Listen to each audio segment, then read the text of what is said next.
Добрый день! Я Гулькевич Наталья Васильевна, читач Лебушанской библиотеки. Вашей увазе представляю верш Якуба Колоса «Родные образы». В образы милые родного краю, смуток и радость моя, что мое сердце до вас порывает, чим так прикований я к вам, мої узгорочки родного поля, речки, курганы, лясы, полные смутку и жальбы недоли, полные сумной красы. Только я лягу и в очи закрыю, бачу я вас пред собой. Тихо проходите вы, як живые, зяючи милой красой. Чуется гомон неспелые нивы, тихая жальба полев, лесу высокого шум гуд счастливый, песня могутных дубов.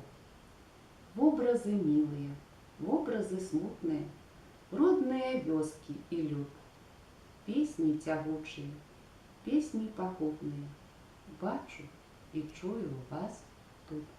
Дякую.